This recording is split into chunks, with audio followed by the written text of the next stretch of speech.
दोस्तों श्रीश कुमार जी हैं, second year के लॉ के स्टूडेंट हैं। तो आइए जानते हैं कि लॉ कर रहे हैं, लॉ करने के बाद इनका क्या एम है, ये क्या करना चाहते हैं, प्रैक्टिस करना चाहते हैं या फिर कॉर्पोरेट के क्षेत्र में जाना चाहते हैं या फिर जुडिशरी में जाना चाहते हैं या फिर सोशल वर्क करना चाहते हैं, क्या करना चाहते हैं। चूँकि एक वकील का दायरा पहले केवल कोर्ट तक ही सीमित था, लेकिन जब कॉर्पोरेट का दुनिया आया तो लॉ का जो केवल वकील का मतलब लोग यही समझते हैं कि वह कोर्ट में जाकर प्रैक्टिस करेंगे, बहस करेंगे, केस लड़ेंगे। लेकिन आज एक वकील का जो दायरा है कई जगहों तक बढ़ चुका है। आज की डेट में हर डिपार्टमेंट में यहाँ पर एक वकील की ज़रूरत होती है। एक NGO है तो वहाँ भी एक वकील चाहिए, वहाँ भी वकील का नियुक्ति होता है। जी, आपने बिल्कुल सही कहा कि आजकल लीगल एडवाइज़र्स और लॉ के स्टूडेंट उनकी डिमांड कहीं ना कहीं मार्केट में बढ़ी है। 1991 के बाद से जब से भारत में LPG की शुरुआत हुई है तब से बहुत सारी प्राइवेट कंपनियां आई हैं और सरकार ने रेगुलेशंस बनाई हैं।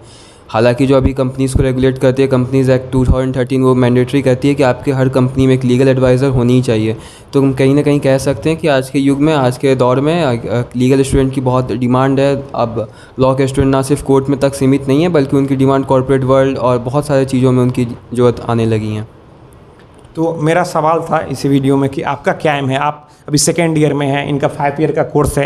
आफ्टर 5 ईयर आपको किस क्षेत्र में जाने का मन है कि मैं इसी क्षेत्र में जाऊं आफ्टर लॉ? एक्चुअली लॉ बहुत डायनेमिक सब्जेक्ट है और लॉ के साथ ऐसा आप जैसे जैसे सिलेबस कवर करते हैं आपके चेंजेस आते हैं। आप जो डिसाइड शुरुआत में किए तो हो सकता है आप उसको परस्यू ना करो। लेकिन मेरा ये कहना है कि जब आप लॉ की पढ़ाई करो तो आपका बेस बहुत मजबूत होना चाहिए। और जैसा कि मैंने अपने कुछ सीनियर्स लॉयर्स से भी सुना, जजेस से भी कहा है, उन्होंने कहा है कि आपको कॉन्स्टिट्यूशन और जूरिस्प्रूडेंस पे आपकी ज़्यादा पकड़ होनी चाहिए। हाँ, IPC वगैरह पे अगर आपको इतनी पकड़ नहीं है क्योंकि वो सेक्शंस चेंज होते जाएंगे तो आपको समय के साथ पढ़ना पड़ेगा। लेकिन कॉन्स्टिट्यूशन और जूरिस्प्रूडेंस ये लीगल थ्योरी है जो बहुत समय से प्रैक्टिस होते हुए आ रही है। तो कहीं ना कहीं आपको इन पे बहुत पकड़ होनी चाहिए। और जहाँ तक आपने पूछा कि मैं क्या करूँगा, तो देखिए अभी मैं एक लॉ की अच्छी सी पढ़ाई कर रहा हूँ और अगर आपने लॉ की एक अच्छी सी पढ़ाई की तो आप किसी फील्ड में जा सकते हैं। आप जुडिशरी ईजिली क्रैक कर सकते हैं, आप कॉर्पोरेट में जा सकते हैं, आप लिटिगेशन कर सकते हैं। आपके ऊपर फिर डिपेंड करता है। खैर अभी फ़िलहाल मैंने सोचा नहीं है, मैं उसके ऊपर जल्दी सोचने का प्रयास करूँगा। यही मेरा है। जैसे इनका कहना है कि अभी ये केवल पढ़ रहे हैं, अपना बेसिक स्ट्रॉन्ग कर रहे हैं। लॉ में कई सारे सब्जेक्ट होते हैं, Indian penal code, CRPC, jurisprudence, constitution, CPC। तो इन सभी पर यह अभी पकड़ बना रहे हैं। अभी ये डिसाइड नहीं किए हैं, बट ये हो सकता है जब ये लास्ट ईयर में जाएँ तो ये डिसाइड कर लें। ऐसे आपके घर वालों का क्या मन है कि आप किस क्षेत्र में जाएँ?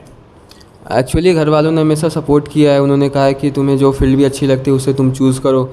अगर घर वालों की चाहें तो घर वाले कह रहे हैं कि आप अगर चाहो तो लिटिगेशन में जा सकते हो, लिटिगेशन का स्कोप बड़ा है। आप आगे चल के हाई कोर्ट के जज, सुप्रीम कोर्ट के जज भी बन सकते हैं। आप लोअर लेवल पे चाहें तो एग्ज़ाम भी दे सकते हैं। घर वालों का पूरा सपोर्ट है, आप जो भी कोर्स करो उसमें। घर वाले का कोई दबाव नहीं है कि आप एडवोकेट बनिए, जज बनिए, आपको जो अच्छा लगता है आप करिए, आपको पूरा फ्रीडम दिया हुआ है।